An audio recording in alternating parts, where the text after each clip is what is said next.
देवा मैहा अरे मैहा अरे मैहा माया बापा आई वडिलांना देव म्हणलंय. देवा वाचून सुन ग माझं झुरतय मन, देवा वाचून सुन ग माझं झुरतय मन, देवा वाचून देऊळ सुन त्या देवळाला पुसत कोण, होई मातीचं धन ग माझं झुरतय मन, देवा वाचून सुन ग माझं झुरतय मन. नाही, भारतात मध्ये कुठेच कृषी विद्यापीठांमध्ये असा लोककलाचा विभाग नाहीये. म्हणजे फोक लोअरचा आहे. लोकसाहित्याचे अभ्यास शिकवले जातात, परंतु लोककलेचा अभ्यास कुठे सादरीकरणाच्या अंगाने शिकवले जात नाही. तो मुंबई विद्यापीठामध्ये म्हणजे डॉक्टर भालचंद्र मुनगेकर तत्कालीन कुलगुरू असताना त्यांच्या डोक्यात असं आलं होतं की गावगाड्यातली हलगी जी आहे ती सुद्धा या 150 वर्षाहून जास्त परंपरा आहे त्या विद्यापीठाला, आणि त्या वातानुकूलित याच्या कन्व्होकेशन हॉलमध्ये ती हलगी वाजली पाहिजे. आणि मग त्याचं शास्त्रशुद्ध बैठकीचं एक स्वरूप ठरलं आणि तो विभाग सुरू झाला 12 ऑगस्ट 2004ला. हां, आणि मग तिथे समन्वयक म्हणून डॉक्टर प्रकाश खांडगे यांच्यावरती ती जबाबदारी देण्यात आली.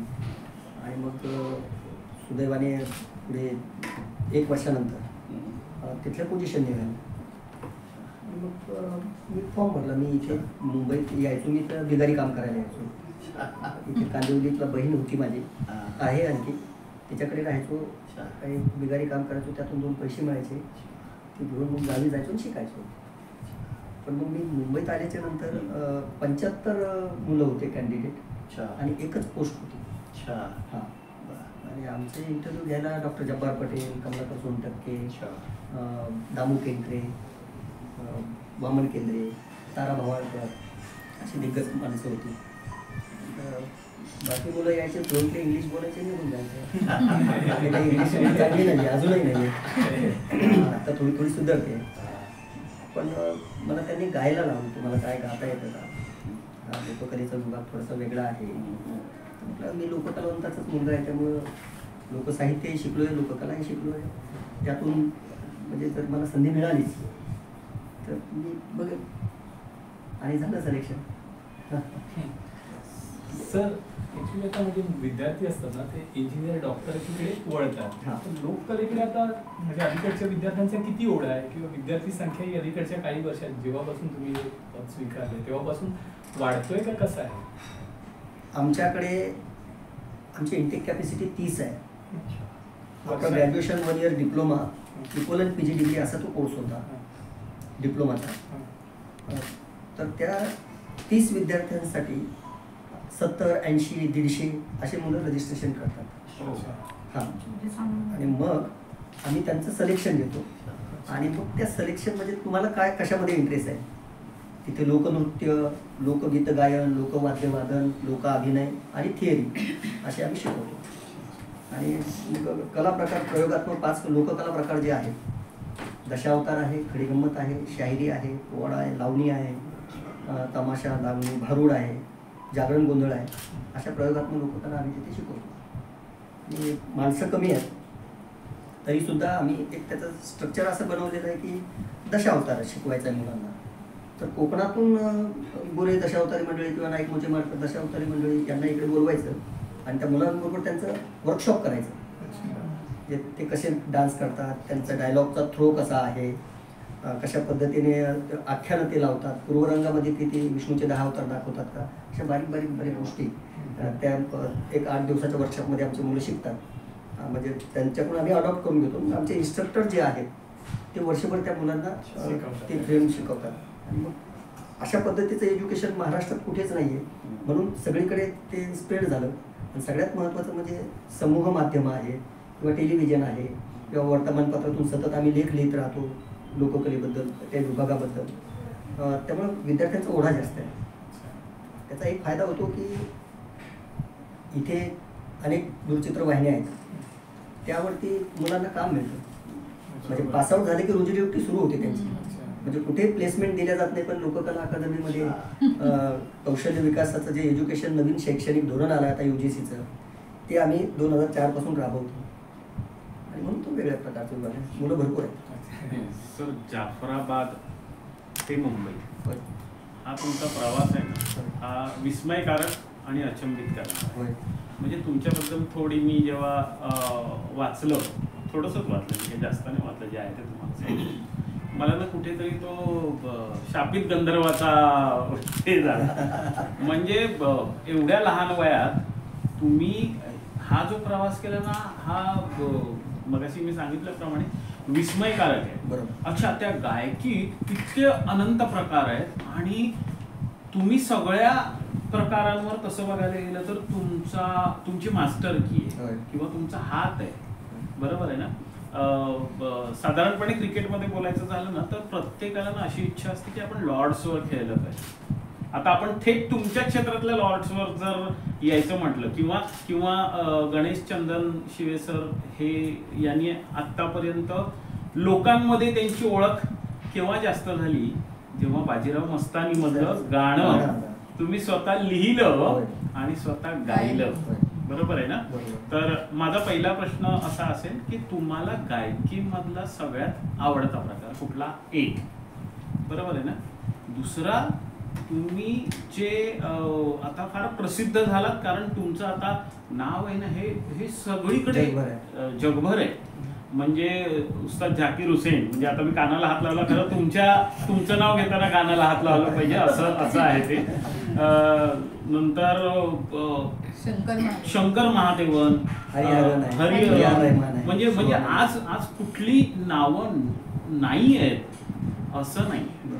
मग थोडा ना तो प्रवास कसा झाला, कारण होतं कुठे माहिती का, प्रत्येक व्यक्तीच्या जीवनात ना काही गोष्टी घडत असतात, काही संधी येत असतात आणि नेमके त्या संधीचा जर आपण त्यावेळेला संधीचं सोनं हा तर हे नेमकं सोनं तुम्ही कसं केलं, हे दोन गोष्टी मला आवडतील. पहिली गोष्ट म्हणजे तुमचा गायकीमधला कुठला आवडता प्रकार, आणि दुसरं म्हणजे अच्छा माझे प्रश्न विचारण्यामागे भूमिका काय हे देखील तुम्हाला सांगतो. सर्वसाधारणपणे हे जेव्हा वाचकांपर्यंत पोहोचतं, आता होतंय कसं माहिती का, सगळ्यांनाच ना असं टिचकी मारलेनी इन्स्टंट पाहिजे असतं.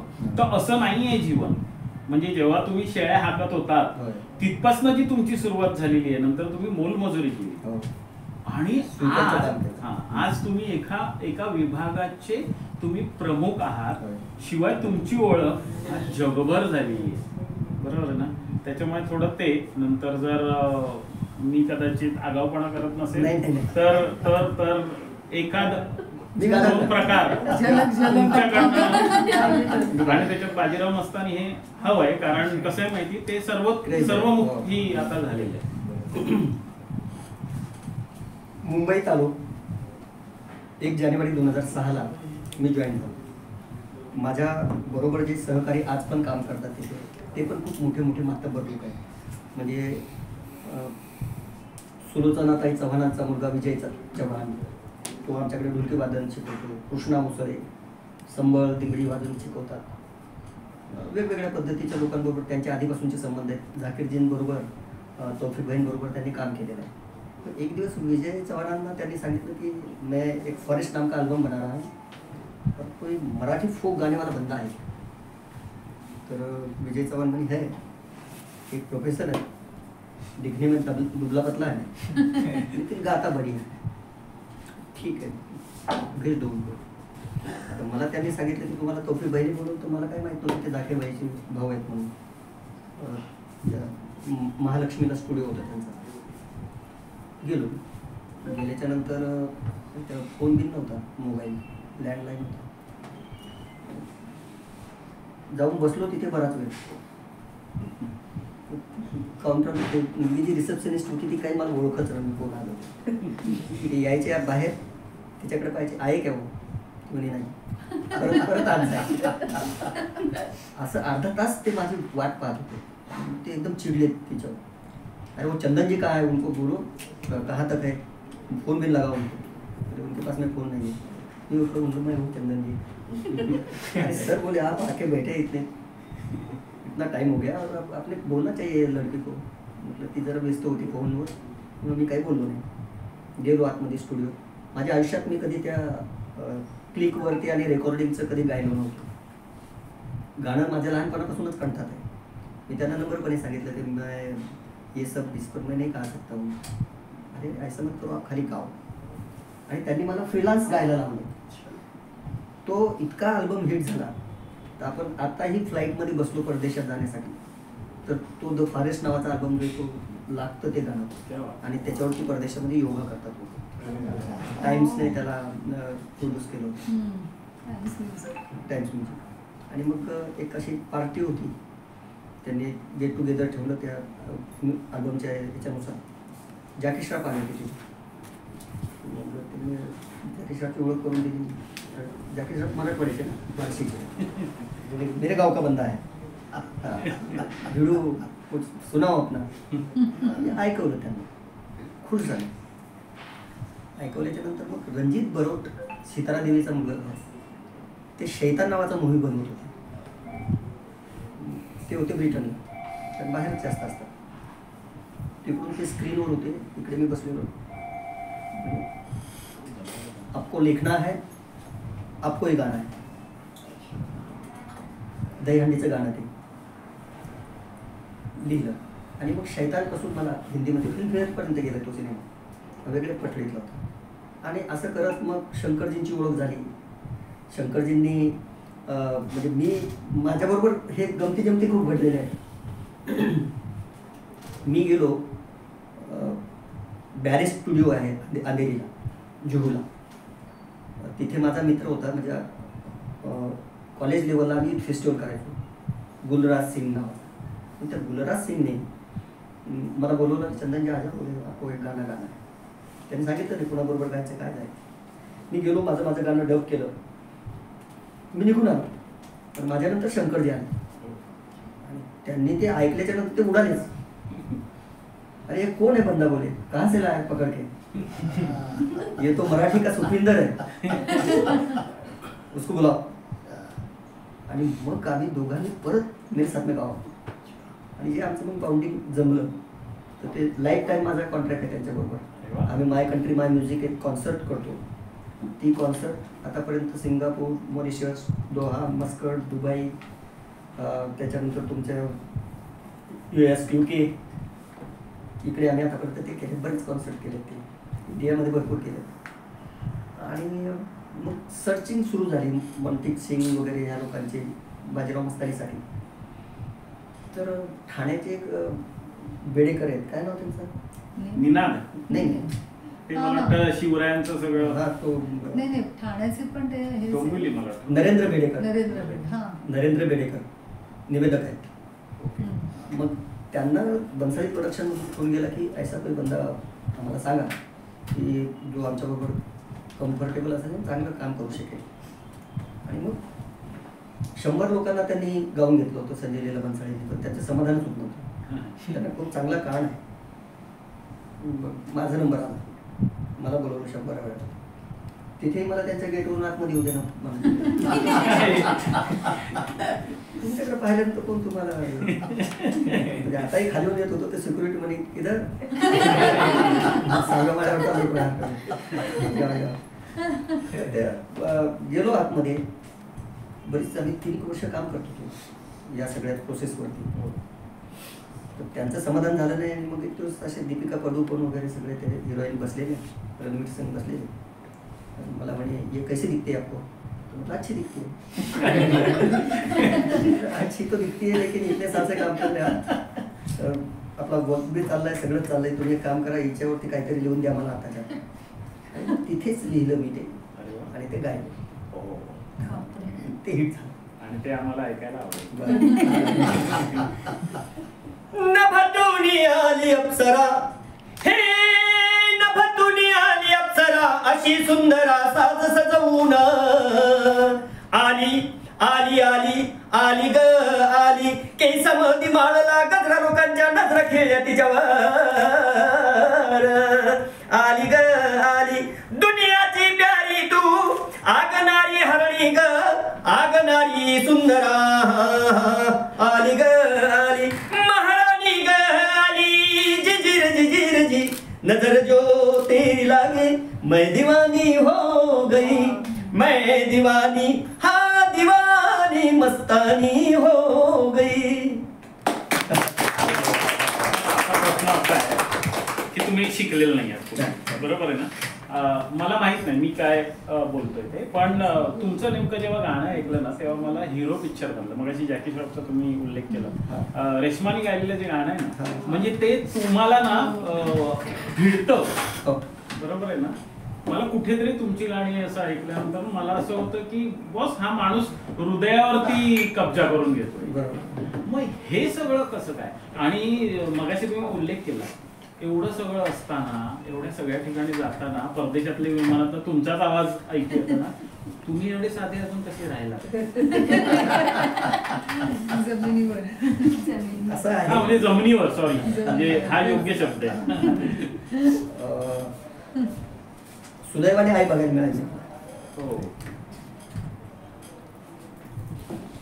पण वडील जे होते माझे फिजिकल टीचर होते आणि प्रचंड डिसिप्लिन होती त्यांना. त्या संस्कारामध्ये मी वाढलो. 10वीला असताना मग वडील सुद्धा गेले. जगण्याचा संघर्ष तिथून सुरू झाला की आता काय करायचं. मग एका ग्रामीण रुग्णालयामध्ये मी स्वीपरचं काम करतो. तिथे सगळे मेडिकल ऑफिसर, या मुलामध्ये काहीतरी पोटेन्शियल आहे, त्याने कुठे स्वीपरचं काम करावं, त्यांनी शिकलं पाहिजे. त्यांनी मला जाफराबादच्या सिद्धार्थ महाविद्यालयात 12वी नंतर ॲडमिशन घेऊन दिलं. 40 रुपये द्यायचे बसच्या याला भाडं महिन्याला. तिथे मला गुरु चांगले लागले कॉलेजमध्ये. म्हणजे मी 7 वाजेपर्यंत सगळं हॉस्पिटलचं काम आटपायचो. मोठं हॉस्पिटल होतं आणि 7:30ला मी कॉलेजला पोहोचायचो. 12 वाजेपर्यंत कॉलेज करायचो आणि तिथल्या शिक्षकांमध्ये मग मी रुळलो. दिवाळी आली की मुंबईत यायचं, इथे नाक्यावर काम करायचं. परत दिवाळीची सुट्टी तेवढ्या 15-20 दिवसाची ती संपून परत कॉलेजला जायचं. मार्चपर्यंत पूर्ण फर्स्ट इयर करायचं. एप्रिल ते मे हा 1 महिना पूर्ण वेळ तमाशात काम करायचं. आणि त्या तमाशामध्ये आता हे वडिलोपार्जित गाणं माझ्या गळ्यात आलेलं आहे. शिक्षण नाही मिळालं आपल्याला त्याचं. तिथे चांगले चांगले लोक म्हणजे साहेबराव नांदोळकर सारखे, विठाबाईची मुलगी मंगला बनसोडे सारखे, किंवा खानदेशमधली हिराबाई सांगवीकर, गीता महाजन. कारण मी लहान असल्यानं माझा जो कंठ होता ना तो असा किनारा होता मुलीच्या आवाजाचा. मग लावणी मला तेच गायला लावायची. आणि त्या वेगवेगळ्या लावण्या, बैठकीची कुठली, छक्कड कुठली, हौदाची कुठली, चौकाची कुठली, शृंगारी कुठली, भेदिक लावणी कुठली, कटाव कसा, शिलकार कसा, हे ज्ञान मला प्रॅक्टिकली तिथे मिळालं की ते कशा पद्धतीने ते गायला पाहिजे. आणि मग ते गाणं सोबत घेऊन मी यूथ फेस्टिवल करायला सुरुवात केली. इंटर युनिव्हर्सिटी म्हणजे नागपूरपासून सुरू झालेला प्रवास ग्वालियर, जबलपूर, अमृतसर, हिसार या सगळ्या ठिकाणी मला गोल्ड मेडल आहे. आणि ते एज्युकेशन माझं संपलं तिथलं. तेव्हा विद्यापीठामध्ये औरंगाबादला डॉक्टर बाबासाहेब आंबेडकर विद्यापीठामध्ये असं नाट्यशास्त्राचा विभाग हे मला माहीत नव्हतं. मी तिथे पब्लिक ॲडमिनिस्ट्रेशन घ्यायला गेलो होतो आणि MA फर्स्ट इयरला म्हटलं आपण जरा ॲडमिनिस्ट्रेटिव्ह ऑफिसर बनू. घरामध्ये सगळे भाऊ आहेत, ते शिक्षक आहेत, ते आपण पब्लिक ॲडमिनिस्ट्रेशन घेऊ. पण तिकडे मनच लागलं मला. हे डिपार्टमेंट रात्रीचं होतं नाट्यशास्त्र. आणि तिथे आमचे सर म्हणजे लक्ष्मणराव देशपांडे, कुमार देशमुख, आलोक चौधरी, शशिकांत बऱ्हाणपूरकर, डॉक्टर रुस्तुम अचल खान, अशी मोठी मोठी दिग्गज माणसं त्या काळातली की ज्यांनी इथलं छबिलदास गाजवलेलं. तिथून नाटकं आणायचे. स्मारक सारखं नाटक राज्य नाट्य स्पर्धेला. म्हणजे एक प्रकारचा दबदबा होता महाराष्ट्रात सांस्कृतिक थिएटरमध्ये त्यांचा. असे सगळे शिक्षक. मी दिलं पब्लिक ॲडमिनिस्ट्रेशन, मला 45% मार्क पडले फर्स्ट इयरला. आपण कसे ते अधिकारी होतो. चला म्हटलं नाटक करू. मग तिथे सुधीर गव्हाणे सर हे आमचे डायरेक्टर ऑफ स्टुडंट वेलफेअर होते. त्यांनी, मी त्यांच्याकडे गेलो, सर म्हणजे माझी आर्थिक परिस्थिती खूप खराब आहे, मला तुम्ही अर्न अँड लर्न स्कीममध्ये घ्या. त्या विद्यार्थ्यांसाठी सरांनी मला कमवा आणि शिका योजनेमध्ये घेतलं. त्याचे 350 रुपये मिळायचे, 160 रुपये स्टायपंड मिळायचं मागासवर्गीय असल्यामुळे. आणि मग मी परत एक हे शोधून काढली. माझे सगळे मित्र, कोणी आमदारांची मुलं, कोणी फॅट वॅट घेऊन यायचे गाड्या. आपल्याकडे काय सर, हे गाड्या घेऊन येतात, आपण काय घेऊ शकत नाही. मी एक लुना घेतली. घ्यायला तर पाहिजे ना, मी लुना घेतली. आणि मग मी HPCL कंपनीकडे जा, बजाजकडे जा, व्हिडिओकॉनवाल्याकडे जा, त्यांच्याकडे जाऊन त्यांचे तुमचा प्रचार करतो म्हणलं स्ट्रीट प्लेच्या माध्यमातून दिला त्यांना. आणि ते पैसे मला चांगले येऊ लागले. कमीत कमी महिन्याला माझ्याकडे एक 3,500 ते 4,000 रुपये जमायचे. त्यात माझं चांगलं चाललं. आणि मग असं तिथे खूप मित्र चांगले भेटले. काय आहे ना, संगतीचा हा प्रकार आहे. मी नेहमी म्हणतो की मला खूप चांगल्या लोकांचा सहवास लागला. आईवडिलांचा आशीर्वाद चांगला आहे पाठीशी, म्हणून जमिनीवर आहे. आणि पासआउट झालो जसा, तशी मला उत्तर महाराष्ट्र विद्यापीठातील MJ कॉलेज आहे मुंजी जेठा, तिथलं डायरेक्टच ऑफर आली की तुम्ही आमच्याकडे प्राध्यापक म्हणून. कुठल्याही प्रकारचं क्वालिफिकेशन नव्हतं, नेट नाही, PhD नाही, काय नाही. पण तिथे काय माझं मन लागलं. 6 महिनेच केलं, थोडं वेगळं वातावरण. आणि तिथून मग परत औरंगाबादला आलो, पुन्हा पथनाट्याचं काम सुरू केलं. KSK महाविद्यालय बीड, तिथल्या प्राचार्यांना कळालं की असं असं एक शिक्षक आहे, त्याला आपल्या कॉलेजमध्ये घेऊ. त्यांचं होतं नाही, त्यांना नव्हती गरज. बोलवलं मला. बोलवल्याच्या नंतर इंटरव्ह्यू झाला. इंटरव्ह्यू चांगला झाला. मॅडमच्या मनात मला घ्यायचं, पण मॅनेजमेंट एकाने विचारलं किती देणार. आपल्याकडे काय नाही असतं तर मला पाण्याचा ठेला टाकला असता तुमच्या याच्या पुढे. आणि नाहीच आहे तर काय, ठीक आहे म्हणजे कळू तुम्हाला. त्यांनी मला ऑर्डर दिली. बीडमध्ये मग 2003, 2004, 2005 पर्यंत आहे. आणि मग मुंबई विद्यापीठात. सर पण आता तुम्ही म्हणाल, मग तुमचा जो म्हणजे यशस्वी प्रवास चालू झाला, त्याच्यात नेमकं तुम्ही कोणाला श्रेय द्या? हे श्रेय मी देईल माझे सर डॉक्टर रुस्तुम आचलकर यांना. कारण त्यांनी लोककलेचं शास्त्र काय आहे माझं सोबतच घेऊन करायचे.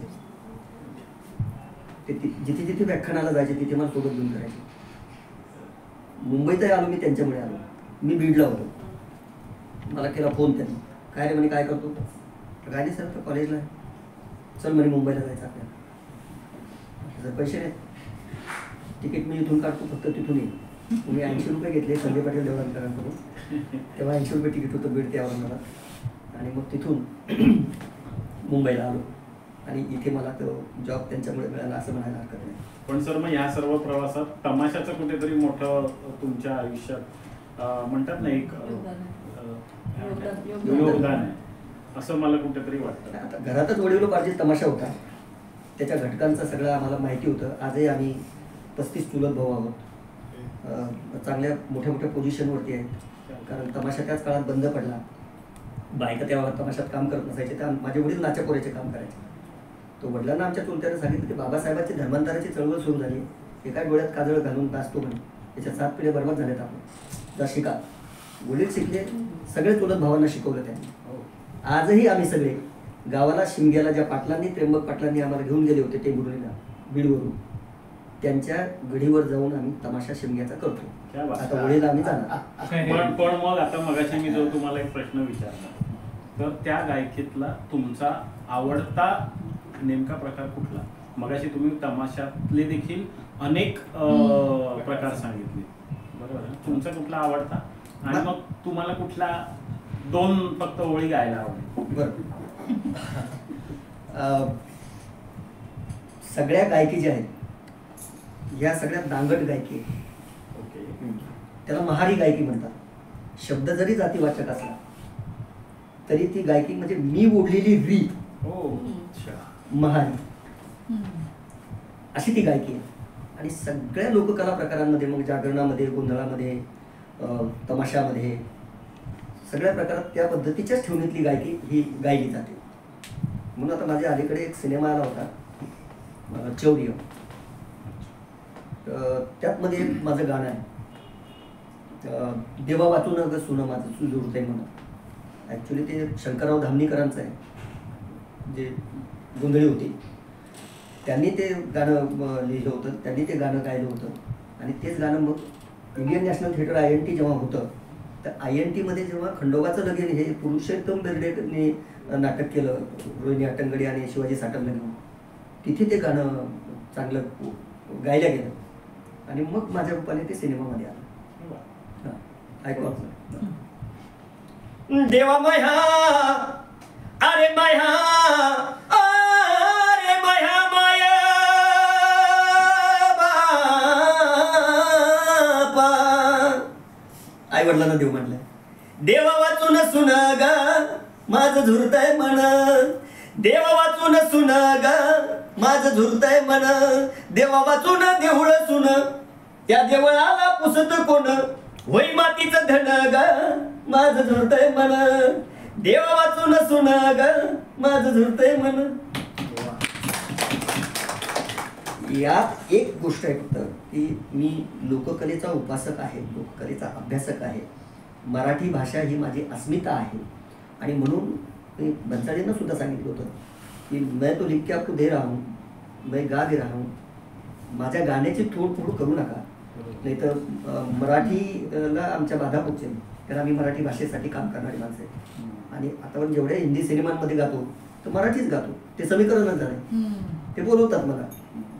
सर मगाशी मी तुम्हाला प्रश्न विचारला तो मला थोडा मुद्दाम यासाठीच मी बोललो, कारण तो पिक्चर जेव्हा एक तर ते मराठी पार्श्वभूमी किंवा मराठी पूर्ण कथा आणि ते वास्तव असलेला तो पिक्चर होता, शिवाय त्याच्यात जेव्हा ते गाणं होतं त्याचे जे बोल होते ना ते मराठीत होते आणि ते कुठेतरी मराठीला एका वेगळ्या उंचीवरती घेऊन जाणारे होते. म्हणून मला थोडं ते असं वाटलं की, आणि मी जेव्हा कळलं ना मला की हे तुम्ही केलेलं आहे ना, तेव्हा मी तुमचा शोध घेण्याचा प्रयत्न केला आणि तेव्हा मला तुम्हाला बघितल्यानंतर असं वाटलं खरोखरच का असं, माफ करा. कारण तुमच्याकडे बघून ना सर, म्हणजे मूर्ती लहान कीर्ती महान, म्हणजे आम्ही लाल बहादूर शास्त्रींबद्दल जेव्हा लहानपणी इतिहासाच्या पुस्तकात वाचलेलं होतं ना, त्यानंतर मला कुठेतरी असं कोरिलेट झालं, कदाचित उंचीनी किंवा अशी सगळी असलेली व्यक्ती फार मोठ्या कुठेतरी उंचीवर गेलेली असतात. नागपूर विद्यापीठामध्ये मी तिथल्या BOS होते, बोर्ड ऑफ स्टडीवरती. फ्लाईटने उतरलो, मला घ्यायला माणूस आला, त्याच्या इथे पासून लिहिलेलं होतं गणेश चंदन शिवे पाठीवर. गेलो मी, म्हटलं चलो, आणि का म्हटलं मायसेल्फ डॉक्टर गणेश चंदन शिवे, head of the department in performing art department university of Mumbai. खाली वर पाहिजे. मला असं वाटलं, प्रोफेसर मला असं वाटलं की नाव डॉक्टर गणेश चंदन शिवे, कुणीतरी विभाग प्रमुख आहे आणि कुणीतरी असा धिप्पाड माणूस माझ्या समोर उभा राहील, आणि म्हणजे हे माझ्याबरोबर होतच, नेहमीच होतं. पण सर आता तुम्ही एवढ्या व्यक्तींबरोबर तुम्ही कामं केली, जोडलेले आहात, असा कुठला एखादा विशेष प्रसंग एखाद्या व्यक्तीचा की जे जे जे सतत आठवणीत राहील? ही सगळी जी मोठी माणसं आहेत ही खरं डाऊन टू अर्थ आहे. म्हणजे ह्यांच्यातला कॉमन एक गोष्ट आहे की बाबा ते डाऊन टू अर्थ आहे. तुम्ही कधीच झाकीरजींच्या समोर गेले ते तुम्हाला ओळखत नाही असं म्हणणार नाही, कसे आहात तुम्ही म्हणणार. किंवा शंकरजी, म्हणजे घरातलं त्यांच्या काही फंक्शन असो किंवा माझ्या घराची वास्तुशांती, मी घर घेतलं वसईला तेव्हा आले ते असं म्हणाले नाही की मी कैसे जाऊ नवी मुंबई से वसई, आले. म्हणजे आपण मी ज्यांच्या बरोबर माझे रिलेशन मेंटेन झाले त्या लोकांच्या मनातला मी ताईत बनलेलो आहे, गळ्यातला ते घर करून ठेवलेलं आहे. मला असं नाही वाटलं मला कधी की माझा कोणी अपमान केला म्हणून. आणि जर तो झाला असेल तर एक तर त्यांचा काहीतरी गैरसमज असेल किंवा आपण चुकलो असू, एवढ्या दोन गोष्टी करायच्या पुढे नेक्स्ट. पण सर तसं मला नाही वाटत होईल कधी, कारण तुमच्याशी बोलताना नेहमी एक निकाल व्यक्तीशी आपण बोलतो हे हे प्रत्येक वेळेला जाणवतं. त्याच्यामुळे माणसाला माणूस कळतो किती जरी झालं असं आहे. हे तर तुमचं मोठेपण आहे. पण तुम्ही मगाशी सांगताना थोडे तुमचे डोळे पाणावले वडिलांचा जेव्हा आपण उल्लेख केला, बरोबर ना? जीवनातली तुमच्या खंत कुठली की कदाचित ते आता असते तर जास्त बरं झालं असतं? आई वडील हे आपलं दैवत. म्हणजे आज वर्तमानपत्रातून असेल किंवा टेलिव्हिजनवर असेल आपण वाचतो की मुलं कुठं अमेरिकेमध्ये आहेत आणि वडील आई वडील वृद्धाश्रमामध्ये आहेत. मग अशी पैदाइश जन्माला घालून काय फायदा? त्या पैशाचा काय फायदा? बरोबर आहे. खंत या गोष्टीची वाटते की आज आई वडील असते तुम्ही त्यांना माझ्याबरोबर फ्लाईटने घेऊन फिरलो असतो. कारण माझ्या वडिलांनी सगळं आयुष्य 7 भाऊ ते आणि 7 भावाचे आम्ही 35 मुलं. त्या सगळ्यांना आमचा विचार केलाच नाही की मी गेल्याच्या नंतर माझ्या पश्चात माझ्या मुलांचं काय होईल, माझ्या मुलींचं काय होईल, हा विचार त्यांनी केला नाही आणि ते गेले. त्यामुळे आई वडील नाही तेवढीच एक खंत आहे. म्हणजे सगळ्यांना शिकवण्यामध्ये त्यांनी त्यांचं आयुष्य वेचलं, पण तीच पुण्याही माझ्या फळाला आली असं मला वाटतंय की माझ्या वडिलांनी भुकेल्याची भूक जाणली, ताणेल्याची तहान जाणली. त्यांच्यामध्ये जो काही मानवतावादी धर्म होता त्यांचा, ते संस्कार आपल्यावरती आलेले आहेत. आज असते तर आनंद असते, AC गाडीमधून फिरले असते, AC घरात झोपले असते. पण सर हेच बोलताना जीवनाच्या उत्तरार्धात किंवा मध्यांतरात, सर्वसाधारणपणे मध्यांतर म्हणता येणार नाही, पण त्यावेळेला एका सहचारिणीचा आपल्या जीवनात प्रवेश, त्याच्याबद्दल काय? तो काय मजेशीर आहे. मुंबईत आलो, जॉईन झालो. नाही, मुंबईत आलो, बीडला गेलो. बीडला ऑर्डर आली, ऑर्डर घेतली, विद्यापीठात आलो, विद्यापीठात जॉईन झालो. आईला माहीत नव्हतं, भावाला माहीत नव्हतं हे काय करते. त्यांना काय माहिती की तमाशात कुठंतरी काम करत असेल. त्यामुळे आईला थोडीशी चिंता लागली. आई म्हणजे माझी, आता जिने माझं पालन पोषण करून मला मोठं केलं आहे ते आहेत माझ्याकडे. आता मला फोन केला, माझी तब्येत खूप खराब आहे, तुला यावं लागतं आहे. मी आताच जॉईन झालो, मला कशी काय सुट्टी मिळणार? पण ते जॉईन झाल्याच्या नंतर काहीतरी दिवस देतात तुम्हाला तुमचा पसारा आणायला, भांडे कुंडे. गेलो मी घरी आणि ही मुलगी, तिला पाहिलं नव्हतं मी कधीच. ही मुलगी, तुला लग्न करायचं. आणि मला थांबा थोडंसं, ते काय नाही, ती किती शिकली, काय शिकली, ते काय नाही, काय विचारलं नाही. गेले, मला एक ड्रेस आणला, मला एक साडी आणली. 2 वाजता आमचं लग्न लावलं 15-20 लोकांमध्ये. हां, 4 वाजता कुर्ला गाडी होती, बस. बायकोला घेतलं मुंबईत. येताना, प्रवासात येताना ते आमचं महामंडळाच्या डब्यातलं हनीमून. येताना तिला सांगितलं की आपल्याला एक लहान मुलगी आहे लग्नाआधी, तिचं संगोपन करणं खूप गरजेचं आहे, नंतर आपण आपला पुढचा विचार करू. तिने बिचारीने मला प्रश्न विचारला नाही की लहान मुलगी म्हणजे कुठून आणली, कोणती, कुठली बायको होती का तुझ्या अगोदर वगैरे काय. मी एक लेकरू अडॉप्ट केलं होतं जेव्हा स्वीपरचं काम करायचं. मग तिचं संगोपन केलं. जर कुठलं तोंडामध्ये धरून चाललं होतं ते आवरण. आणि तेव्हा स्वच्छास असं बाहेर जातात, जायचो आम्ही. शौचालय नव्हते घरामध्ये. ढिकूळ घेतला, मारला कुत्र्याला, ते पडलं तर ते वळवळ करून त्याला सक्षम केलं जाऊन आणि त्याची माती बिती काढली तोंडातली. आता ती MLC केस, मी वयात बसत नाही. आईला गेलो बोललो, म्हणजे अरे बाबा आपल्या खाण्याचे वांदे आहे. ते मुलगा असता तर गोष्ट वेगळी आहे, पोरगी कुठे ठेवतो जवळ, ती जगन मरण म्हणे आपल्याला कशाला पाप लावून घेतो. म्हणजे जाऊ दे, जगली तर तिच्या नशिबाने, नाही तर आपल्याला आशीर्वाद आले. मग ती मुलगी घेऊन आम्ही मुंबईत आलो.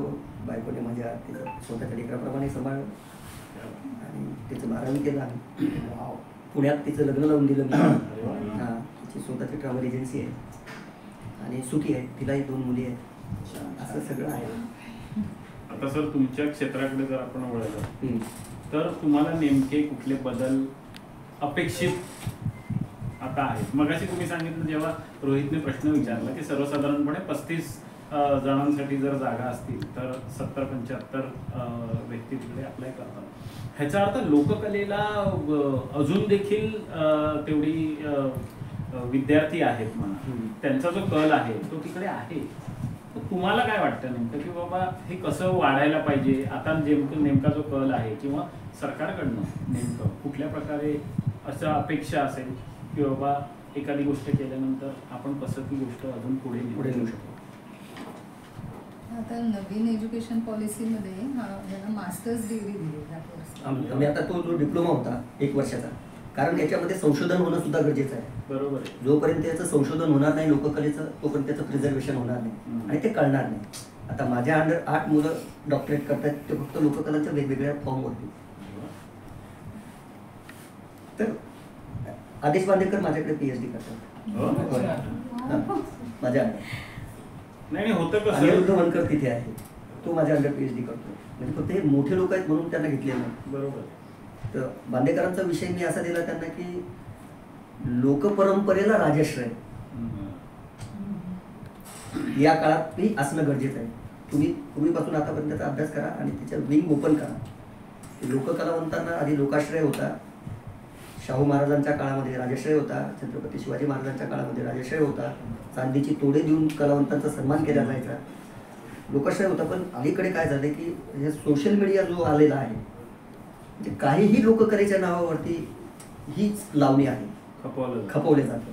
आणि मग काय व्हायला लागले की परदेशात जेव्हा आम्ही ट्रॅडिशनच्या गप्पा मारतो, जेव्हा मला ऑक्सफर्ड विद्यापीठाने बोलवलं होतं, त्यांनी मला 8 दिवसाकरता बोलवलं होतं. तिथे माझे 15 दिवस गेले. त्यांना ते आवडले, हे कुछ अलग आहे.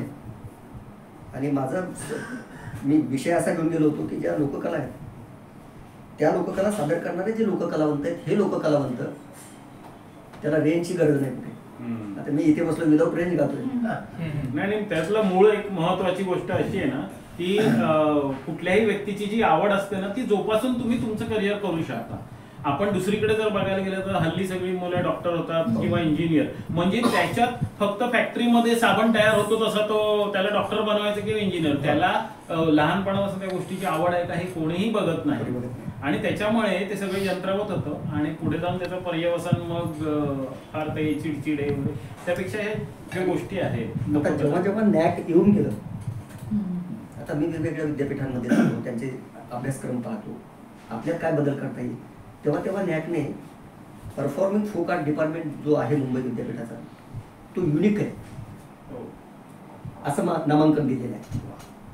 आणि मग त्यांनी त्याच्यात विचार केला. आता जी नवीन शैक्षणिक पॉलिसी जी आली आहे त्या पॉलिसीमध्ये जे 4 महत्त्वाचे मुद्दे आहेत, स्किल ओरिएंटेड एज्युकेशन आम्ही देतो, आमची मुलगी ढोलकी वाजवते, आमची मुलगी नाचते, हे बँडमध्ये जे आपले पाहतात ना तुम्ही, आता प्रेषिता मोरे असेल किंवा देवयानी मोरे असतील, या मुली स्वतः ढोलकी वाजवतात. म्हणजे पुरुषांची मक्तेदारी मोडीत काढण्याची पहिली काम आपण सुरू केलेलं आहे की पुरुषच फक्त ढोलकी वाजवतात. मग मुलं ही लावणी करतात. मराठवाड्यातला मुलगा दशावतार कोकणातला कसा आहे हे त्याला माहिती म्हणजे होतो, तो प्रस्तुत करू शकतो. त्याला एखादं नाटक त्या फॉर्मचं बसवायचं असेल तो दशावतारावर नाटक बसवू शकतो. इकडच्या मुलाला तमाशावर बसायचं असेल तर तमाशावर बसवू शकतो. म्हणजे अशा पद्धतीने त्याला मॉडिफाय केलं गेलं. आणि म्हणून म्हणजे आता जे विभत्स बुक जे लावणीचं आलेलं आहे बाहेर सोशल मीडियाच्या माध्यमातून, तर ती लावणी नाही, ते लोक ॲटम सॉन्ग करतात. आणि ते जर मग परदेशामध्ये मी गेलो आणि मी जर कधी सांगायला लागलो आमची संस्कृती इतकी महान आहे, हे आपल्याला हे दाखवतो हे काय असं होईल. गौतमी पाटील जे डान्स करते नाहीच आहे, तिथे लावणीच नाहीये, ती लावणी नाही. त्याच्यावर मी म्हणजे भाषाही करू इच्छित नाही. फारच विभत्स प्रकार आहे. आणि ते लोक पण कशी त्याला अगदी हुल्लडबाजी करतात. कार्यक्रमात दरवेळेस लाठीचार्ज होतो त्या कार्यक्रमात. नाही, ती परंपरेतली नाही. परंपरेतले कोण आहेत?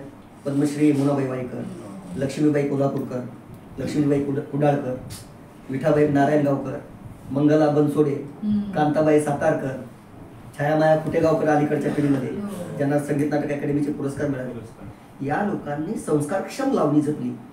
डोईवरचा पदरही न ढळू देता जी किंवा म्हणजे काय स्लीवलेस वगैरे घालून जे काही चाललेलं आहे लावणी तशी नाही.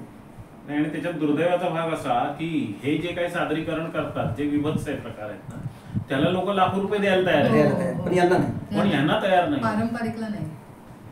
म्हणजे मुळात हा लोकांना मुळात समजलेच नाही आपली लोककला. पण सर, म्हणूनच आम्ही काय म्हणतो की आमच्या वृत्तपत्राच्या माध्यमातून आणि आमचं हे जे आता डिजिटल आहे त्या माध्यमातून तुम्ही आता जे विद्यार्थी आहेत, कारण होतं कसं तुम्हाला सांगू कसं, विद्यार्थी दशेत असताना ना कोणताही विद्यार्थी आपल्याला काय चांगलं हे कधी समजतच नाही त्याला विचारायला.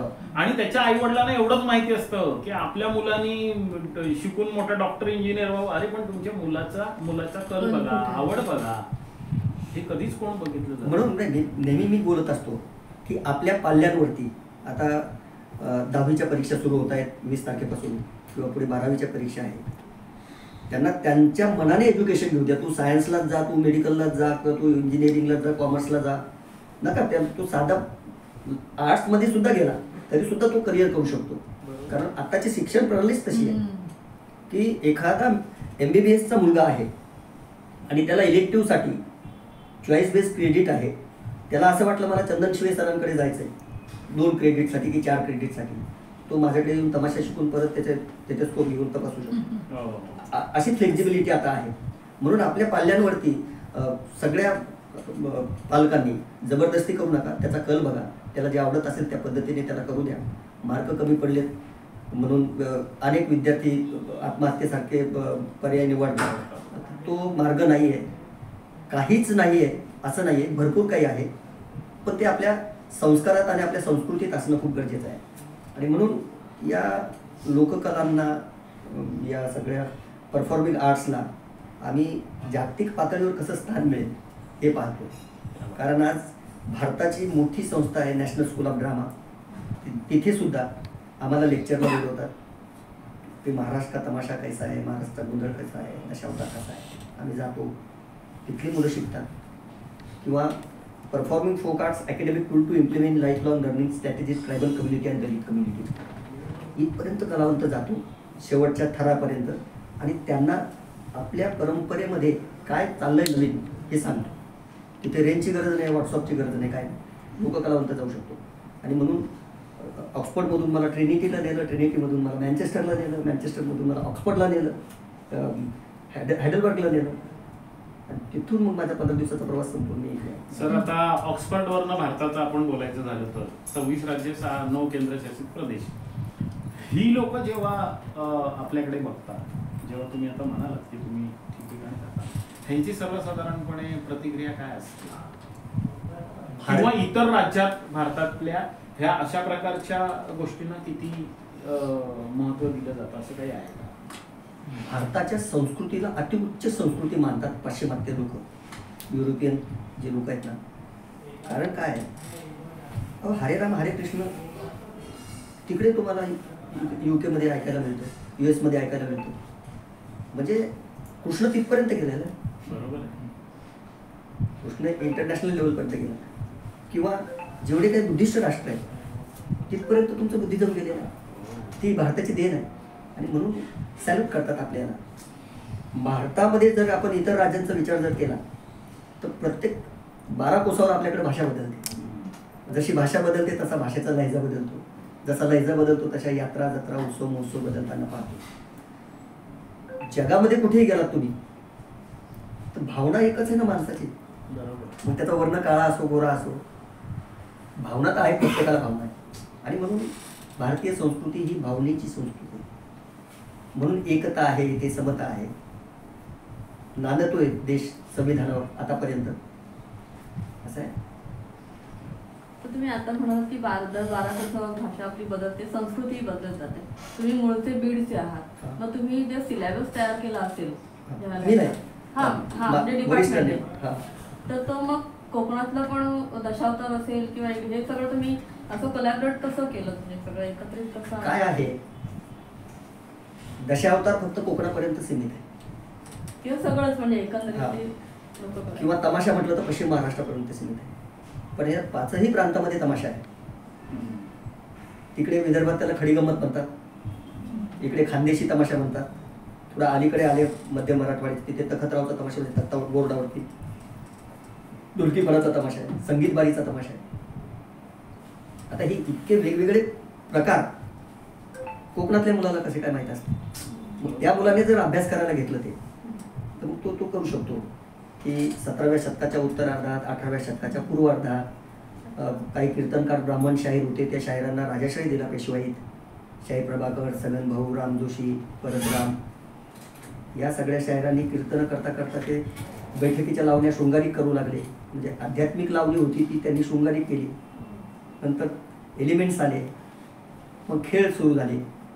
कारण तमाशा शब्दच आपला नाही आहे, तो अरबी शब्द आहे. म्हणजे परक्यांनी जेव्हा जेव्हा आपल्याकडे आक्रमणं केलेली आहेत ते बरे वाईट संस्कार सोडून गेलेले आहेत. तो अरबीतून पारसीत आला, पारसीतून उर्दूत आला आणि उर्दूतून मराठीत येऊन बोलून झाला. अच्छा अच्छा असं आहे. म्हणून याची थिअरी सुद्धा विद्यार्थ्यांना तेवढी दिली पाहिजे, त्यांना कळलं पाहिजे, त्यांना त्यातला इंटरेस्ट आला पाहिजे. नुसतं प्रयोग करून चालणार नाही, तर त्याच्या पाठीमागचा संस्कार तुम्हाला जपता आला पाहिजे. विधिनाट्य किती आहेत आपल्याकडे, ग्रामविधी किती आहेत आपल्याकडे, क्रिया किती आहेत आपल्याकडे, यातू क्रिया किती आहेत आपल्याकडे, यात्वात्मक विधी किती आहेत आपल्याकडे, जादू कशी आहे, पांढरी काळी. म्हणजे काही लोक असं आहे की गावाकडे विंचू चावला आणि त्यांनी जर मंत्र हे केला तर त्याचं विष चढतं, ही झाली काळी जादू. आणि तो मंत्र त्याने उच्चारला दुसऱ्याने तर ते उतरते. म्हणजे एक सात्विक माणूस आहे आणि एक असात्विक माणूस आहे, असा तो प्रकार आहे. ते जादू वगैरे काय नसते, पण तुझे सगळे हात चलाकी आहे. आणि म्हणून हे सगळे बारकावे त्यांना कळले पाहिजे. 3.5 शक्तिपीठच का, 4 पीठ का नाही? मग अर्धपीठ म्हणजे काय? मग खंडोबा आहे, मग त्याला 2 बायका कशा काय? कोण आहेत त्या? पूर्वश्रमीच्या. मग एक आहे पार्वती, दुसरी आहे गंगा, एक आहे म्हाळसा, एक आहे बानुबाई. मग त्याच्यामध्ये क्लास ठरलेत, एक आवडते आणि एक नावडते. तिकडे तसंच होतं. म्हणजे एक बंगल्यात राहणार एक बाहेर राहणार. हे सगळे बारकावे त्या मुलांना असे मजेशीर हे करून, त्याला खूप क्लिष्ट असं करायचं नाही. म्हणजे एकदमच त्यांना आध्यात्मिक त्यांच्यावरती जर मारा केला तर मुलं टिकणार नाही. सर एक विचारायचं होतं, खंडोबाच्या अनुषंगाने जे गोंधळ करतात ते जागरण ते म्हणजे वाघ्या मुरळी असते, त्याचा उगम कसा झाला? काय आहे, ह्या क्षेत्रपाल देवता आहेत. ज्याच्या घराण्याचा कुळाचार कुळधर्मानुसार मंगल कार्य संपन्न होत असताना खंडोबाला किंवा देवीला भजण्याची पूजण्याची परंपरा आहे. आणि म्हणून जर तुमच्या घरात एखादं कार्य संपन्न होत असेल तर तुम्ही गोंधळी बोलवता, गोंधळ करून घेता, वाघ्या मुरळी बोलवता, तुम्ही त्यांच्याकडून जागरण करून घेता. तर वाघ्या आणि मुरळी हे खंडोबाचे उपासक आहेत. आता मुरळीचा उगम कसा? मुरळीला एकदमच असं हिडीस अशी वागणूक आहे. आणि पूर्वीपासूनच आपल्या संस्कृतीमध्ये असं झालं की महिला जी आहे, स्त्री जी आहे, तिला थोडंसं अस्पृश्यता नजरेने तिच्याकडे बघितलंय आणि पुरुष म्हणजे खूप काही मोठा असा दाखवलेला आहे. तर ही मुरळी कशी झाली? देवाला सोडण्याचा प्रकार तो प्रकार आपण मोडीत काढलाय. लोककला अकादमी आणि शासन, कर्मकांड, जातीयवाद, अंधश्रद्धा, उच्चनीचता, भेदभाव या गोष्टीवरती भाष्य केल्या गेलं पाहिजे, बोलल्या गेलं पाहिजे सार्वजनिक ठिकाणी, इतर वायफळ बोलण्यापेक्षा. आणि म्हणून कुणाला पूर्वी कसं ना निरक्षर असायचे लोक, मग खंडोबाला म्हणायचे की बाबा मला तू मुलगा होऊ दे, मुलगा झाला तर तुला वाघ्या म्हणून सोडेल आणि मुलगी झाली तर मुरळी म्हणून सोडेल. पण मग वाघ्याने लग्न करावं, मुरळीने फक्त देवाबरोबरच लग्न करावं. म्हणजे तिने आयुष्यभर बिन लग्नाचं राहायचं आणि वार्धक्यामध्ये मरायचं आणि शेवटी तिला उलटा म्हणायचं, अशी ती परंपरा. पण ती किती पवित्र आहे? तर इंद्राच्या दरबारात 33 कोटी देवदेवता बसलेले होते आणि तिथे भोळे भगवान शंकर सुद्धा त्यांच्यात बसले होते. त्या ठिकाणी तिलोत्तमा नावाची एक नृत्यांगना नृत्य करत होती. म्हणजे वर सुद्धा कार्यक्रम आहे. आणि त्या शंकराकडे पाहून ती त्यांच्यावर मोहित झाली. कोण? तिलोत्तमा. आणि शंकर रागाने क्रोधित झाले की ही बाई कोण? हिचं काम आहे नृत्य करणे आणि मनोरंजन करणे देवतांचं. हिला माझ्याबद्दल कशी काय अभिलाषा निर्माण होऊ शकते? म्हणून तिला शाप दिला. तिलोत्तमे जा, तू मुरली होशील. म्हणजे भगवंता मी मृत मुरली करून काय करू, होऊन काय करू? तू वाचशील म्हणे पण तुला भावना नसते. तुझ्या याच्यावरती जग डुलेल पण तुला स्वतःला डुलता येणार नाही. म्हणजे मला उशाप द्या, म्हणजे एक ती सोयी सुद्धा करून ठेवलेली आहे पुराणांमध्ये. मला उशाप द्या, तर तिला उशाप देतात की जा. श्रीकृष्ण जेव्हा त्या 8व्या अवतारामध्ये भूतलावरती आपली मुरली जमिनीवर फेकून देईल तेव्हा त्या मुरलीची तू मुरळी बनशील. आणि मी जेव्हा खंडोबाच्या अवतारात शंकर, मी जेव्हा खंडोबाच्या अवतारात भूतलावरती येईल तेव्हा तू माझा महिमा सांगत सारे जगभर करशील. अशी ती मुरली. सर आता तुम्ही एवढं सगळं छान तिची छान गाणी वेगळी असतात का, वेगळ्या पद्धतीची किंवा पूर्वापार चालत आलेली आहे? खंडोबा, बाणाई आणि म्हाळसा हम्म. या तिघांच्याच जीवनावरची ती गाणी असतात. अच्छा, त्याला म्हणजे प्रचलित पूर्वीपासूनची स्फुटपद म्हणतात. अच्छा. अलीकडच्या काळामध्ये छलन चौगुले सारख्या गोंधळाने अनेक गीतं स्वयंरचित केली. नाही तर हे ओरल ट्रॅडिशनने, मौखिक परंपरेने एका पिढीकडून दुसऱ्या पिढीकडे संक्रमित झालेला हा वारसा आहे. अच्छा. हा, ती गाणी त्यांच्या ह्या तिघांच्या व्यतिरिक्त कुणावरच नसते. अच्छा. खरं तर तुम्ही हे एवढं सगळं छान छान बोलता, कधी तुम्हाला असं वाटत नाही का की आपण ह्या सगळ्या गोष्टींवरती एक असं पुस्तक लिहिलं पाहिजे की जे सगळं संग्रहित करेल? त्याच्यात आहे, माझे 2 ग्रंथ आलेले आहेत. सगळ्या त्याच्यात सगळा पूर्ण हो, सार आहे. हो, सगळं आहे. काय नाव होतं? तमाशा एक रांगडा खेळ आणि लोकपरंपरेचे शिल्पकार. डिंपल प्रकाशनने ते प्रकाशित केले. आणि त्यातमध्ये म्हणजे तमाशापूर्वी कुठल्या लोककला होत्या आणि त्याचा तमाशावर कसा प्रभाव पडला आणि त्यातून तमाशा कसा उभा राहिला आणि आज तमाशाची स्थिती काय आहे, असं ते पुस्तक आहे. त्यात त्या सगळ्या लोककला आलेल्या आहेत. सर तुमच्या जीवनात एवढे सगळे जे हे पदर आलेत वेगवेगळ्या गोष्टींचे, नेमकं तुमचं मन सर्वात जास्त कुठे रमतं? डिपार्टमेंटमध्ये. सर हा डिप्लोमॅटिक उत्तर. त्याचं कारण तुम्हाला सांगतो. माझ्याकडे मॅन पॉवर नाहीये ओके. आणि मला पूर्ण वेळ थांबावंच लागतं. बाकीचे जे विभाग आहेत तिथे तुम्ही लेक्चर घेऊन निघून जाऊ शकता. इथे नाही. इथे नाही. इथे एकदा मुलं येतात 10 वाजता, रात्री 8 कुठे वाजतात त्यांना कळत नाही. कारण पहिलं लेक्चर तुमचं वाद्यवादनाचं होतं, त्यातले वेगवेगळे वाद्य शिकवले जातात. तो लेक्चरर बाहेर येत नाही तर तुमचं लोकगीत गायनाचं होतं, तो बाहेर येत नाही, तो लोकनृत्याचं होतं. मध्ये लंच ब्रेक होतो, 2 थेरीचे पेपर शिकवले जातात आणि गायन, वादन, नृत्य हे अभिनयासोबत पोरांबरोबर तिथे काम करावं लागतं. पण सर यासाठी प्री क्वालिफिकेशन काय लागतं? म्हणजे जे तुम्ही एनी ग्रॅज्युएट, म्हणजे त्याला फक्त आवड पाहिजे एवढंच? बस एनी ग्रॅज्युएट कुठल्याही शाखेचा पदवीधर असू द्या, त्याला आमच्याकडे ओपन एंट्री आहे. हां, त्याला आमच्याकडे ओपन एंट्री आहे. डिग्रीज कोणत्या म्हणजे BA होतं की MA होतं वगैरे किंवा मास्टर इन परफॉर्मिंग आर्ट्स कंसात फोक आर्ट्स. या व्यतिरिक्त अजून कुठलं असं दुसरी स्ट्रीम आहे का? म्हणजे काय होईल ते वाचकांना देखील फार चांगलं होईल? आणि नाही, मी सर्टिफिकेट आणि डिप्लोमा मुद्दामून बंद केली कारण त्यांना आत्मा नाही आहे त्यांना, म्हणजे ते करून काय करू शकत नाही. उपयोग नाही. इथे आलात तर याच्यावरती मुलं संशोधन तरी करू शकतात. नेट PhD झाले ते कुठे प्राध्यापक म्हणून लागतील जर परफॉर्मिंग आर्ट्सचे कॉलेजेस निघाले तर निघतील आता. कारण नवीन शैक्षणिक धोरणामध्ये ह्या सगळ्या संधी त्यांनी दिलेल्या आहेत की मातृभाषेतून शिक्षण दिलं पाहिजे, स्किल ओरिएंटेड शिक्षण दिलं पाहिजे, तुमच्या संस्कृतीवरती शिक्षण दिलं पाहिजे, म्हणून ते करणं गरजेचं होतं. तुम्हाला असं वाटतं की पुन्हा तमाशाचे फळ रंगतील? निश्चित रंगतील. हे कसं आहे, हे चक्र आहे, अप अँड डाऊन होत असतात. जेव्हा जेव्हा स्थित्यंतर आली तेव्हा तेव्हा अप अँड डाऊन झालं.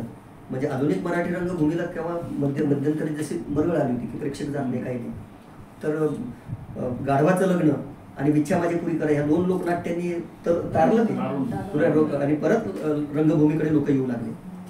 तर हे होतं. आता जरी त्याचा ऑर्केस्ट्रा झाला असेल पण ऑथेंटिक तमाशा कसा असावा, कसा पाहावा त्याचे शिबिरं घेतो मी जाऊन कलावंतांची. महाराष्ट्र शासनाच्या बरोबर तमाशा प्रशिक्षण शिबिर असतं, त्यात मुळात तमाशाच्या मुलांना बोलवतो आणि तुम्ही हे हे हे हे करा, या घटकानुसार तुम्ही तमाशा करा, तुम्ही ऑर्केस्ट्रा करू नका, तुम्ही त्यातमध्ये ट्रिक सीन आणा, ट्रिक सीनमध्ये तुम्ही साईबाबा दाखवा, भावनेचा विषय आहे. मग तुम्हाला कसे दगड मारतील लोक, बरोबर आहे. महापुरुष दाखवा, त्याच्यावर तुम्ही ट्रिक सीन करा, त्यात गाणे लिहा, नव्या रूपात गाणे मांडा ते, आणि अशा पद्धतीने ते होणार. म्हणजे मी आशावादी माणूस आहे. म्हणजे जोपर्यंत आईच्या आपल्या डोळ्यातले आसू जोपर्यंत खारट आहे त्याची चव, आणि आईच्या दुधाची चव मधुर आहे, तोपर्यंत लोककला चिरतरून राहणार आहेत असं मला वाटतं. एक विचार, ग्रामीणपर्यंत भारतीय बरंचसं संगीत गेलेलं आहे. मराठी लोकसंगीत कधीपर्यंत जाईल असं वाटतं? जाईल माझ्या रूपाने एखाद्या वेळेला ग्रामीणपर्यंत जाईल. कारण मी आता जेव्हा शंकरजी बरोबर आम्ही बाहेर जातो ना, तर शकीरा माझ्याबरोबर आपली गवळण गाते. अरे वा, म्हणजे याच्यापेक्षा काय पाहिजे. अरे वा. हो, असं आहे ना. कुठेतरी ना ह्या गोष्टीला प्रसिद्धी मिळत नाही असं वाटतं. माझा एक स्वभाव राहिला. मला अनेक लोकांनी म्हणाले की तुम्ही तुमचं आत्मचरित्र का नाही लिहित. आपण काय आपल्या जगण्याचं भांडवल करायचं सर, असं तुम्हाला वाटतं सर. होतं कसं तुम्हाला माहिती का, की बऱ्याच वेळेला ना एखादी व्यक्ती असते ना, ही आपल्यासाठी खूप काही असते. आता हे तुम्ही बोलताय सर, पण तुमच्या बोलण्यामुळे इथली जी मंडळी आहेत ना, आपण बाकीच्यांचा विचार तर सोडूनच द्या सर, त्यांच्या मनावरती काय परिणाम होत आहेत हे फार मोठी गोष्ट आहे. आणि मग हे एखादी गोष्ट परिणामकारक असेल ना, तर ती त्याच्या जीवनात आमूलाग्र बदल घडून देते. आणि म्हणून तुम्ही लिहिलं पाहिजे असं कुठेतरी. बघूया, लिहा सर, नक्कीच लिहा. आणि माझी तर विनंती आहे की प्रहारमध्ये अशी माझी विनंती आहे. आणि मी आता ते हे पुढचं सर्व तुम्ही बोलताय ना, Yes, yes. प्रहारमध्ये तुम्ही कॉलम सुरू करा. होतं कसं सर, तुम्हाला हे माहिती सर्व आहे का? लोकांना ते करायला हां. खूप लोककलेची माहिती सुप्तपणे सगळी. आणि एक माझा प्रश्न होता की आता ही लोककला जी आहे आणि त्याच्यासाठी जे सादरीकरणासाठी जी वाद्य लागतात ती पारंपरिक असतात, मग तो पण भाग तुमच्याकडे शिकवला जातो हो. का? म्हणजे वाद्य कशी बनवायची वाद्य बनवायची कशी नाही, वाजवायची कशी. फक्त वाजवायची. आणि मग बनवणारे कारागीर ते त्या भागातून कसं आहे की आमच्याकडे कुणी नेट डॉक्टरेट असं कोणी नाही आहे. आमच्याकडे लावणी शिकवायला सुरेखा पुणेकर येते, ज्यांनी विद्यापीठाची पायरी चढली नाही. तमाशा शिकवायला रघुवीर खेळकर येतात, भारूड शिकवायला निरंजन भाकरे याचे वारले येतात, चंदाबाई तिवारी येतात. म्हणजे या पद्धतीने वाद्य जी आहेत आम्ही त्या भागातून मागवतो. अच्छा, म्हणजे अजून वाद्य निर्मिती होते का? होते, म्हणजे होते. त्या काळातले लोक आता जरी फायबरची वाद्य आलेली आहे, हां, तेच पण आम्ही म्हणायचंय. ट्रॅडिशनल हलगी, ते ट्रॅडिशनल भोपळ्यापासून वगैरे बनवतात ना, हां. दुधी भोपळ्या- भोपळ्याचं ते बी काढून. काय ते हलगी नाही, ते एक वाद्य असतं, ते काय त्याला बोलतात? तारपा. हा, तारपा ते बघा, भोपळ्याच्या वाद्यापासून तारपा तारपा तो मिळतो. हां, तून- आदिवासींमध्ये एक वाजवतात ना? एक तारा, हां. एक तारा जो ते आहे अशी ना, काठी असते आणि ते तंतुवाद्य ते आहे. तुंतुन. हा, अच्छा, हां. त्याला काही ठिकाणी तुंतुन म्हणतात, काही ठिकाणी चवटके म्हणतात, काही ठिकाणी सोंडकं म्हणतात. सोंडकं जे आहे ते वेगळं. ते जनावरांची कातडी पण वापरायची. ते डफ- जनावरांचीच कातडी वापरायची. डफला ना? डफ. हलगीला, हो. हलगी, डब, ढोल. आता मी माझा एक ग्रंथ येतोय, लोकरंगभूमीवरील अवनद्ध वाद्य. काय आवडत? अवनद्ध वाद्य, अवनद्ध म्हणजे घनवाद्य. अच्छा. हा. पण सर, जसं सर म्हणालेत ना, तसं तुम्ही बघा, आता काय होत आहे, ही आपली संस्कृती पुढे नेण्यासाठी देखील तेवढा त्याचा फार उपयोग पण होईल, म्हणजे छोट्याशा प्रमाणात. कारण आमची जेवढी ताकद आहे, हो. आम्ही साधारणपणे आता मुंबईत जर बघाल तर 1,80,000च्या दरम्यान आम्ही मुंबईपासून अगदी पालघर वापीपर्यंत आणि इथनं रायगडपर्यंत आम्ही जातो, बरोबर ना. त्याचबरोबर हे जे आपण जे आता पब्लिश करणार आहोत ते आमचे 4 आवृत्त्या आहेत, रत्नागिरी, सिंधुदुर्ग, मुंबई आणि नाशिक, सगळीकडे प्रसिद्ध भाग. पण हा झाला एका दिवसाचा भाग. बरोबर. वेगवेगळ्या गोष्टींवरती जर छानपैकी तुम्हाला जेव्हा सवड असेल तेव्हा, आम्ही असं म्हणत नाही, होईल काय माहिती काय, कुठेतरी आपल्या समाजासाठी जे देणं आहे हो. ते देखील एक कुठेतरी सांभाळलं जाईल. काय होत आहे की सोमवार ते शुक्रवार मी मुंबईत असतो. शुक्रवारी रात्री मी निघतो गावाच्या दिशेने, दर न चुकता. जिथे तमाशा असेल मग जेजुरीला जाईल, लावणीच्या बारीवर जाईल, शोधत असतो. कारण माझ्याकडे खूप मोठं काम दिलंय. 75 लाख रुपयाचा प्रोजेक्ट करतोय मी आता कोकणातल्या दशावतारांवरती. तर आम्ही जाऊन त्याचं संकलन करून कल्चरल मॅपिंग करायची आणि भारतीय सांस्कृतिक धोरण ठरवायचं आहे सेंट्रल गव्हर्नमेंटला. हां, त्यात जे वेगवेगळ्या समाजात काम करणारी जी माणसं आहेत त्यांचा सामाजिक स्तर काय, त्यांचा आर्थिक स्तर काय, या गोष्टी कुठेतरी याचं बॅलन्स करण्यासाठी ते कल्चरल मॅपिंग करणं गरजेचं आहे. आणि आपल्याकडे भरपूर आहे संस्कृतीमध्ये, आपण तोकडे पडतो. माणसं काम करत नाहीये. नाही तर आता प्रत्येक विद्यापीठांमध्ये रिसर्च सेंटर असतात, घ्यायचे वेगवेगळे प्रोजेक्ट करायचं, त्याच्यावर मायनर रिसर्च करा, मेजर रिसर्च करा, आणा ते काढून. किती लोकांना माहिती आहे की दशावतारामध्ये भाविनीचं योगदान किती आहे. तर दशावतारामध्ये जे चर्मवाद्य वाजवणारे जी लोक आहेत, ज्या वेळेला हे फिरवतो आपण पालखी, ते कुठल्या समाजाचे आणि त्यांचा स्तर काय, त्यांनीच का वाजवावं आता. बरोबर. गणपती गणेश उत्सवामध्ये जे कोकणामध्ये जे नृत्य केलं जातं मोस्टली रत्नागिरी जिल्ह्यामध्ये झाकडी नमन खेळ ते वगैरे पण तुमच्या ह्याच्यात आहे? हो, झाकडी वगैरे, झाकडी, बाळ्या, अच्छा, म्हणजे बाल्या, त्यांचं नावच गणेश आहे. सगळी बरं वाटलं. आणि नवीन एज्युकेशन पॉलिसीमध्ये ह्या सगळ्या कलांना पण मार्क आहे. अशी विद्यापीठ स्तरावरती म्हणजे जे कॉलेजेस आहेत तर त्या मुलांना प्रोजेक्ट रिपोर्ट तर बनवावा लागतो ना, म्हणजे त्यांना ते दिलेलं असतं, तर त्याच्यामध्ये हे दिलं तर करायला नाही, दिलं तर करायला ते केलं पाहिजे. प्रोजेक्ट करायला म्हणजे मार्क्स असतात ना प्रोजेक्ट असतात. प्रोजेक्टचे एक आता रिसर्च मेथोडॉलॉजी नावाचा एक पेपर आलेला आहे. संशोधन पद्धती, कशा पद्धतीने संशोधन केलं पाहिजे, ग्रांथिक करायचंय का क्षेत्रीय करायचंय, ललित लेखन तर चालणार नाही. आणि मुलांना त्याच्याबद्दल जर माहितीच नाहीये तर ते प्रोजेक्ट घेणार नाही. नाही, आता आमचं कसं जर्नलिझम शिकत असताना आम्ही प्रत्यक्ष तिथं जातो, बघतो, म्हणजे ज्या वेळेला शिकत असतो तेव्हा, आणि नंतर ते लिहितो ना आम्ही. तर तसं प्रत्यक्ष जर हे केलं विद्यापीठ स्तरावर तर ते लवकर संग्रहित होईल. ते मग मी तेच म्हणतो की त्या बोर्ड ऑफ स्टडीने तसा सिलेबस बनवून तो विद्यार्थ्यांना प्रोजेक्ट दिला पाहिजे. पण ते लोककलेवर देतील असं नाही ना, कारण लोककले व्यतिरिक्त इतरही हे कोणी मातीवरचं प्रोडक्शन, कुठली माती होऊन हिच्या म्हणजे नाकाने श्वास त्याचे घेऊन वास घेऊन कुठल्या जातकुळीची माती आहे, कोकणातली लाल आहे, आमच्याकडची काळी आहे, कुठली इकडे खानदेशात कुठं पांढरी आहे, दृश्य असलेल्या सर्व वस्तूंवरती सगळ्या वस्तूंवरती अभ्यास, सर्वकष अभ्यास झाला पाहिजे. अजून सर अशी कुठली गोष्ट आहे की जी तुम्हाला सांगावीशी वाटते? गोष्टी भरपूर आहेत. नाही, म्हणजे तुमच्या मनात जे बऱ्याच वेळेला असं होतं ना की आपण जातो, अच्छा ही गोष्ट बोललं तर त्याला कुठेतरी पुढे नाही. आमचं म्हणणंच एक आहे की आमचा जो विभाग आहे हा विभाग नॉन ग्रँटेड आहे, त्याला कुठल्याही प्रकारचे गव्हर्नमेंटचे ग्रँट नाही आहे. ते सेल्फ सपोर्टेड डिपार्टमेंट आहे. आणि अशा डिपार्टमेंटला जर कधी महाराष्ट्र शासनाने, उच्च शिक्षण विभागाने आणि फायनान्सने जर कधी अनुदान दिलं तर त्यात काम होऊ शकतं आणखी चांगलं मोठ्या प्रमाणात. आणि एकट्या माणसाचं काम नाही आहे. माझ्याबरोबर खांडगे सर होते, ते त्यांचे पत्रकार मुळातले असल्यामुळे त्यांचे संबंध होते तिकडे, हां, त्यांचं जाणं येणं राहायचं मित्रांबरोबर. तसं माझं नाही आहे. मला बोलवतात तर एक्सपर्ट म्हणून बोलवतात, एखाद्या कमिटीवर घेतात, मराठी भाषा विकास संस्था असेल किंवा विठाबाई पुरस्कार असेल किंवा सांस्कृतिक असेल. पण मी अनेक वेळेला प्रयत्न केलेला आहे. फायनान्सपर्यंत प्रकरण जातं, पुन्हा पाठीमागे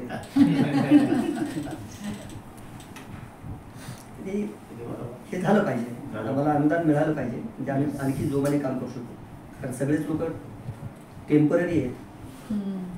मी एकटा सोडलो तर, म्हणजे अध्यापक लेवलवरती काम करणाऱ्या माणसांना कमीत कमी क्लास 3चा तर पगार द्या तुम्ही. ते काय येतात की गेल्या 20 वर्षापासून आम्ही या विभागात आहोत आणि आम्हाला मजा वाटते. मुलांना शिकवल्याच्या नंतर आम्हाला फ्रेश व्हायला होतं, म्हणून ते तिथे येतात. कुणाला परवडत नाही ना, 20-22 हजार रुपये नाही परवडत. त्यामुळे त्याला अनुदान गरजेचं आहे. तुमच्या माध्यमातून गव्हर्नमेंटने ऐकलं पाहिजे. आणि हे पण लिहूया ते लिहा नमूद करा. या एवढ्या प्रवासामधला जो अविस्मरणीय आहे एखादा म्हणजे क्षण तो सांगा. आणि तुमचं सर्वात आवडतं गाणं गीत काय असेल, लोकगीत? माझं असं आहे, माझं प्रत्येक क्षण हे अविस्मरणीय आहे. मी इथे आलो ना, मला हे अविस्मरणीय आहे. कारण इथून मी बाहेर पडलो तर माझी इथली फाईल क्लोज होती.